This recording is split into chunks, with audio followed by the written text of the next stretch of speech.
So, welcome to the University of Bradford and to the world's first UNESCO City of Film. My name's David Wilson. I'm Director of Bradford UNESCO City of Film and Fellow in Film here at the University of Bradford. I've got two special guests with me today.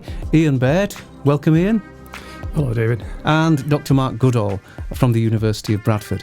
And we're going to be uncovering some amazing discoveries, facts and figures actually, about the town of Shipley, which is part of the Bradford district, and its connection to the development of sound and vision, of television, radio, and the movies, films that were made there. But before we get into the conversation, let me tell you about Shipley. The name derives from two words that basically mean sheep and meadow or clearing. Settlers have been living in Shipley from the Bronze Age onwards. It's got a long association with textiles, as do many parts of West Yorkshire. And Shipley is part of the Bradford district. But it also holds a few more secrets in relation to the development of TV and film. And as Bradford is the world's first UNESCO designated city of film, we thought it only right to delve into these connections a little bit further. So I'm really delighted to welcome our guests, Iain Baird and Dr. Mark Goodall. Iain, if I can start with you, you've got a very famous grandfather, none other than John Logie Baird, who was the inventor of television and who demonstrated the world's first live working TV on the 26th of January 1926. Is that correct? Yes, that was when he invited the scientists from the Royal Institution to his laboratory, which was the basic one he'd had before he'd really had any financial success. So it was up on the third or fourth floor of 22 Frith Street. And they saw it, and there was a single reporter from the Times, and he was quite worried about the idea that because it was such a new thing, people would think trickery was involved. So this was why he demonstrated it to that particular audience. Wow. And am I right in thinking that where's the Shipley Connection? Well, the Shipley Connection comes in really starting with H.J. Barton Chapel, who he was a Bradford engineer, and he'd taught at the college here, the technical college. And he was there from about 1922 to 1925. So in the years before my grandfather had his big discovery, he was teaching wireless telegraphy, as they often called it here, and electrical engineering. And he became one of Baird's backers, you could say. In about 1928, he moved down to London, began working with my grandfather, and by then the company had become quite well known and grown into, they had about 10 or 20 employees, I think, around that time.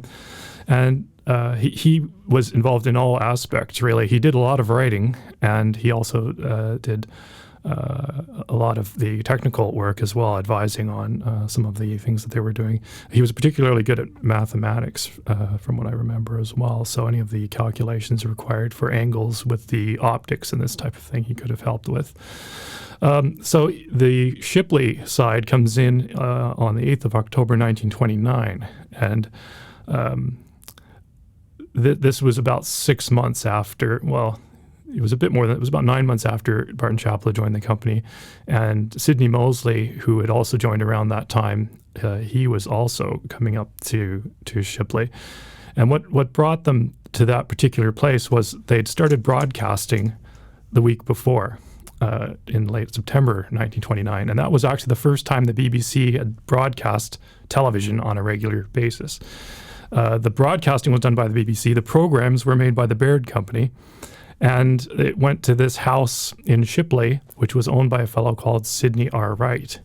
And I've done a great deal of research on Sidney Wright, and he lived on Bankfield Drive, and he was involved in all aspects of radio.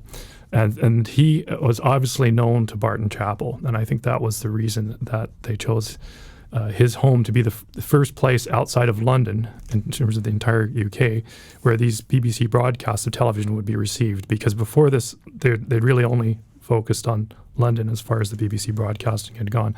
So that's one of the things you see in the reports from the time, is that television signals have been, from 2LO, have been received as far north as Bradford. Wow, that's quite incredible. What would the content have been for those broadcasts from Shipley? Do you know? Yes, fortunately, it was written up in fairly good detail in the Telegraph and Argus, and then re-reported in some of the other technical papers as well. And the first thing that they saw was, I believe, a portrait of the Prince of Wales. And the Prince of Wales at the time was Edward VIII, of course, who later abdicated, but this was before he was Edward VIII.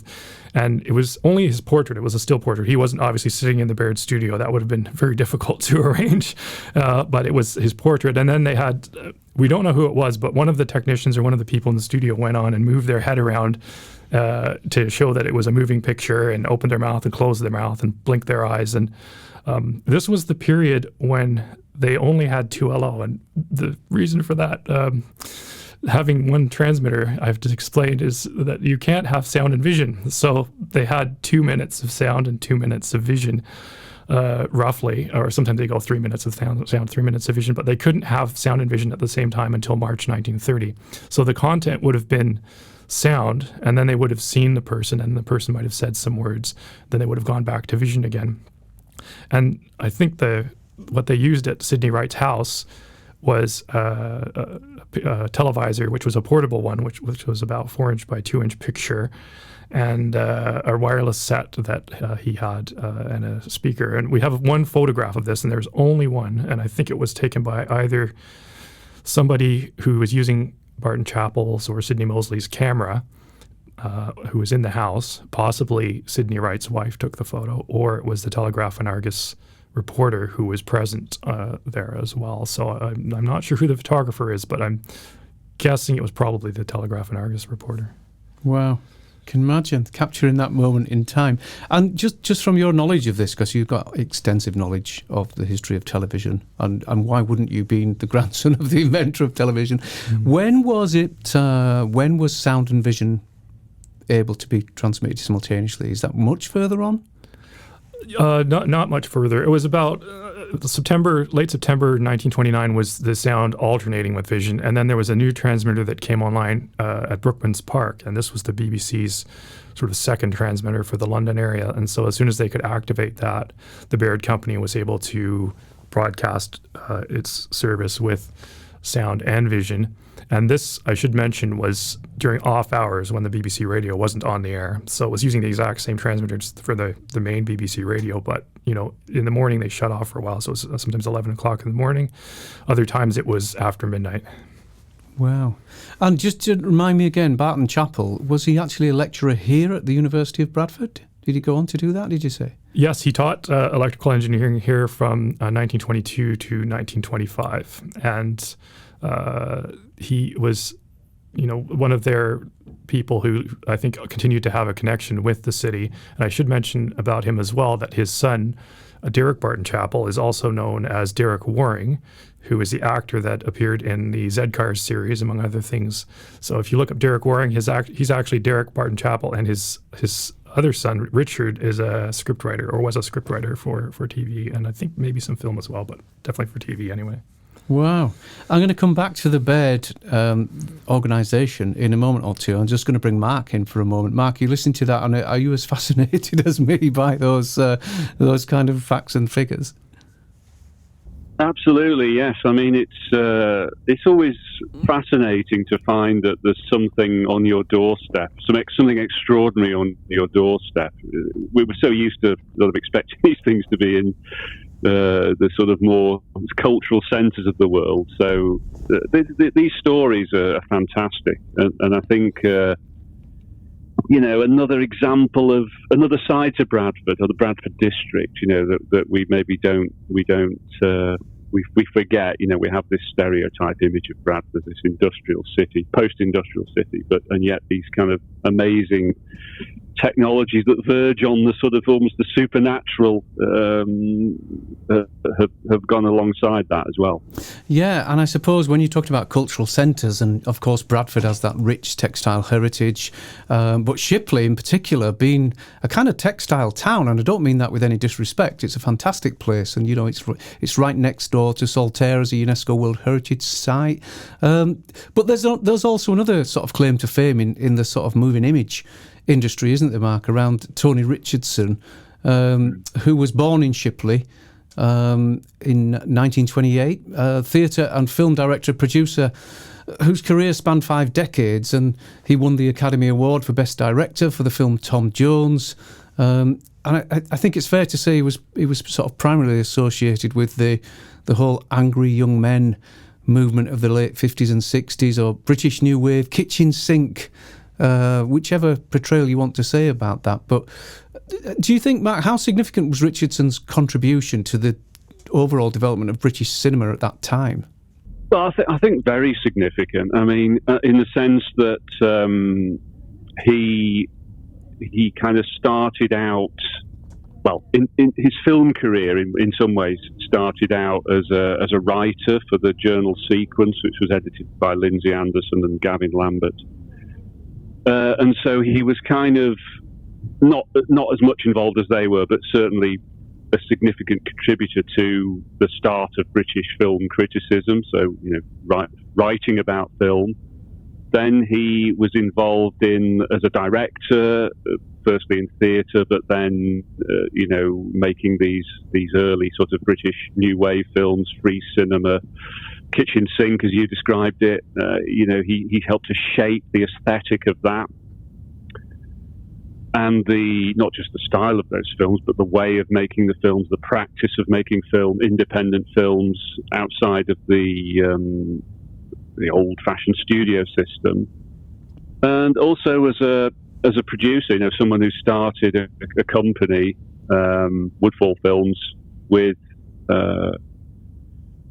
two other sort of important characters, John Osborne, playwright, and Harry Saltzman, I think it's Canadian originally, and so was a significant figure in the development of the creation of British cinema as a cultural force, and as a commercial force. So I think to sort of span all those 3 different areas, writing, directing, and producing, shows that his influence was significant.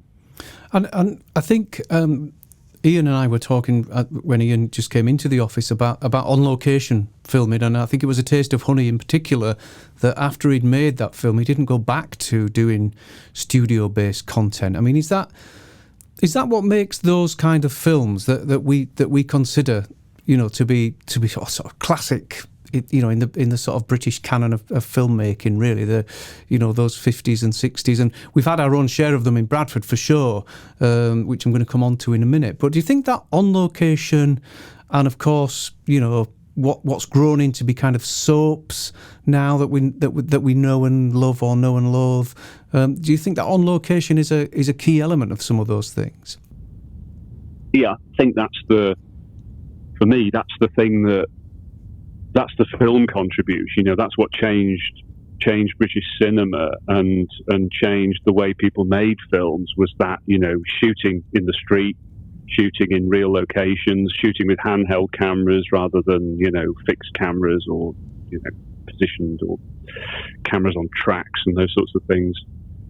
So to bring that sort of news camera, sort of cinema verite style into cinema was really important, and I think had a huge influence on subsequent British filmmaking. Yeah. The soaps thing's funny, isn't it, really? Because soaps, the story is that those films later, turned into TV. Of course, they're all sort of studio productions, so and very tightly scripted, very carefully filmed and produced and edited. So in a sort of strange way, they're the kind of the opposite of these early films that were trying to get that sort of energy of the documentary and the elements of realism into it. I mean, soaps are sort of real, but they're not real, aren't they? They're sort of incredibly fake as well. So I don't think I think there was more of an element of realism aesthetically in the films. And do you think that this might seem an obvious question really, do they hold as much nostalgia and I suppose grit? Would they hold as much nostalgia and grit if they weren't in black and white? Do you think that the black and white gives them that obviously gives them that age, but does that add to the nostalgic kind of looking back to a time, before everybody had TV sets and internet and mobile phones and everything else? Is the black and white, is it a key factor within that body of work? Yeah, I think so. I mean, I think most of the new wave films that were made at that time, whether they were British, French, South American, German, had that sort of black and white aesthetic. It was the black and white was the documentary film, and it was the experimental film, the low budget film. People who didn't have much money made films in black and white. So it kind of has that the cachet of something a bit more subversive. And although it started out as a necessity because black and white was cheaper, I think it's interesting how people choose to still make films in black and white. Even today, you'll get a black and white film, and it's not because of cost; it's because of an aesthetic look that harks back to the effect and the power of those early '60s films. So I think that's it has all those elements you talked about plus more. That's what it gives it. It gives it the contrast, the sharpness. The black and white. It has a chiaroscuro, a kind of very strong aesthetic that you only get with that style of film. I'm going to bring in two other films that are kind of famous in the Bradford film heritage kind of catalogue, and of course Room at the Top, 1959, written by local librarian John Brain. It's reputed to be the first ex-certificate British film because it dealt with issues of extramarital affair, and yet there's no real profanities in it. There's no nudity in it. It's been reclassified as a 12, certificate 12, I believe now. But it is. I've even heard say that it was also one of the first films to have a northern dialect, a sort of Yorkshire dialect, and so much so that people in London asked for it to be subtitled because they couldn't tell what we were saying. So, and in addition to that, moving on, 1963, Billy Liar, of course, took that angry young man concept and added a twist of humour. Sir Tom Courtenay, of course, as Billy Liar. And, again, that Bradford can really claim those as part of its, rich and varied film heritage. Yeah, it comes out. I mean, for all that I think the fact that these people, the people that made these films, that became the directors, were, in Tony Richardson's case, grew up in Bradford. So I think that has to have an effect. Of course, they were sort of more middle class in a way. Tony Richardson went to Ashfield College in Harrogate, incidentally the same place that Peter Whitehead went to, another interesting British film director who came to Bradford for the Bradford Film Festival a number of years ago and was given an award. They're sort of private schools, and then Oxford, Oxbridge. It's where they kind of started out and met fellow students that became filmmakers and playwrights and theatre directors, actors. Tony Richardson met John Schlesinger, who directed Billy Liar at Oxford. So they kind of, we have this image of them as being very sort of working class, kind of northern Yorkshire, Bradford characters. But of course they had this slightly more refined experience that helps them along the way, definitely. Of course. But still to know what to draw on, to be familiar with that landscape, the landscape of Yorkshire, of Bradford, of those northern cities. Gives the films a certain authenticity and that feels quite genuine. Thanks for that, Ian. As we've moved on to the 60s with these titles of films, can we talk a little bit about the as TV also started to develop in a big way, in the Baird television factory and its connection to Shipley? Can you tell us a little bit more about that? I mean, I was born in '68, and I remember, if I'm not wrong, I remember we rented a TV for a while as a kid. I think Radio Rentals was the big high street name. So, what were Baird Television doing at that time, and how significant was that for a place like Shipley and Windhill? Yes, well, the Windhill area Leeds Road, they had a factory there, which was a branch plant of the big Baird television factory that was not that far from the university here, which was at 8 Lidget Green. And that factory at its peak employed 3,500 people. And it was actually the largest and most modern television factory in all of Europe, particularly in terms of the color sets. When they opened their new color factory, they produced a series called the 700 series, the 702, 703, and so on. And these were for their time, they were excellent TV sets. They were used as monitors, studio monitors by some of the BBC broadcast and studio facilities.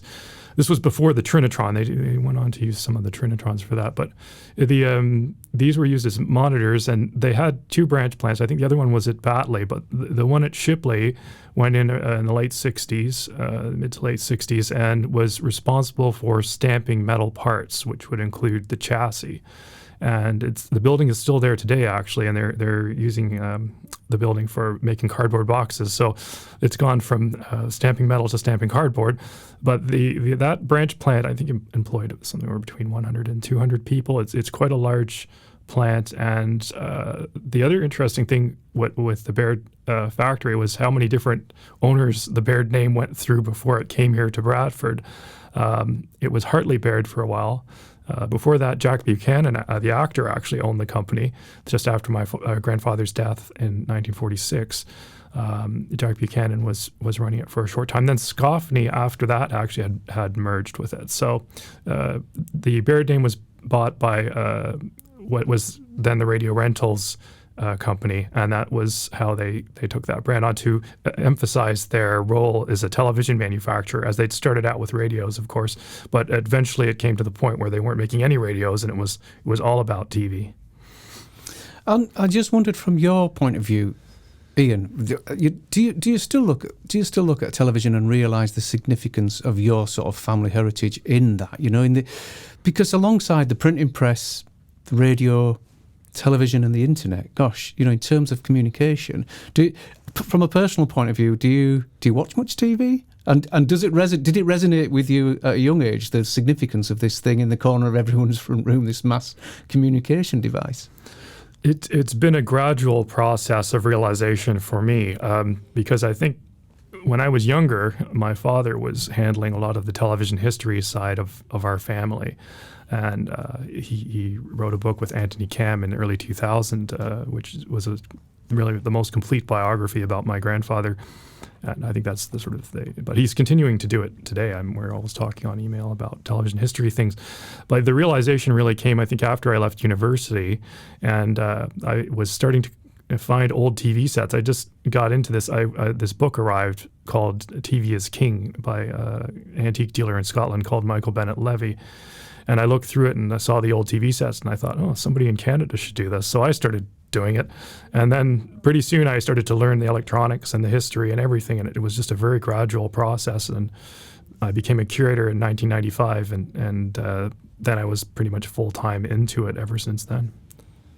And Mark, you also dabbled in media archaeology. So digging up old relics of film projectors and cameras, and I mean, is it relevant? How relevant is that to a digital age where we're just taking a new intake of students this week at the University of Bradford, and we live in a digital TikTok 30-second age? How important do you think it is to still look back and respect the technology that has been used to create masterpieces and even, other things as well? I mean, I just wondered if you wanted to say a little bit about media archaeology and why you think it's so relevant still.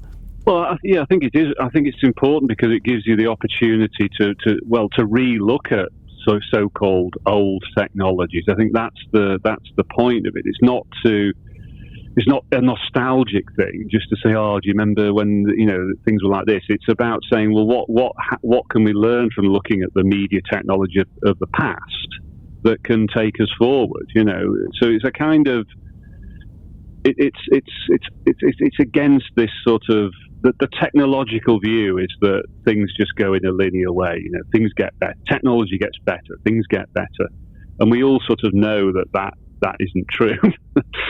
So why do people why do 20-year-olds buy vinyl records? What's that all about? So it's kind of trying to understand that, about how interesting technology isn't linear and isn't a continuum. It goes backwards and forwards, and technologies from the past, media technologies from the past, like television, not that it's from the past because people still watch telly, can, to understand that properly and to relook at it and maybe look at some things we've missed or find some aspects of TV that we didn't understand at the time and see whether they're useful for the modern, the today and tomorrow as well. Yeah, that's fascinating. And you know, as part of the BBC and the university, the Being Human Festival is coming up in November. And the university and the BBC this year, the theme is breakthroughs, and it marks 100th anniversary of the BBC. And we'll be doing a special screening of A Taste of Honey at the Kirkgate Centre in Shipley, with a few surprises and a few secrets thrown in there. So watch out on the university's website and on social media for opportunities to register for a ticket for that. It's a free event, and anyone and everyone is welcome, as many as we can squeeze into the Kirkgate Centre in Shipley, to look at that film, which came out in 1961. We've also been working with the Yorkshire Film Archive, and to uncover there's some amazing clips on there of Shipley Town Centre in 1961 as the town of Shipley was developing at that time. So if you come to that event on the 18th of November, there is a snapshot really taking you back in time, including the marketplace in Shipley and other areas of the town. So if you would like more information, like I say, keep an eye out on the university's news site and also on social media. Iain, can you tell us a little bit about the exhibition that's currently at Shipley Library? Yes, it's been there for 6 months, and it's still installed today, so I'm going to mention it. It has sort of a lifetime story of Sidney Wright, who was Bradford's forgotten radio pioneer, really. He was involved in all kinds of things, like setting up the first transmitter here in 1924, which was a relay transmitter, and it was up at the top of town, actually. And so he was also the manager of the wireless department at Christopher H. Pratt and Sons. He also used to do this in the late 20s, around the same time as TV was received. There was a game that they would play in the Wireless Society where you would try and find someone with a radio transmitter using a portable radio receiver. So there's a lot of interesting local history about Sidney Wright. He was very active from 1922 until 1932 in wireless in Bradford. So yeah, I'll plug that exhibition. And there's some interesting objects that I've been able to collect as well that are along that theme that you can see. It's not all two-dimensional. So I'd just like to thank you for coming in and uncovering some of these amazing this Shipley's best kept secret. I don't know, is it? I feel that it is, that there's something uncovered there by Iain. And of course we knew about Tony Richardson, but it's great to hear the influence of Tony Richardson's work on the development of British cinema. So thank you very much.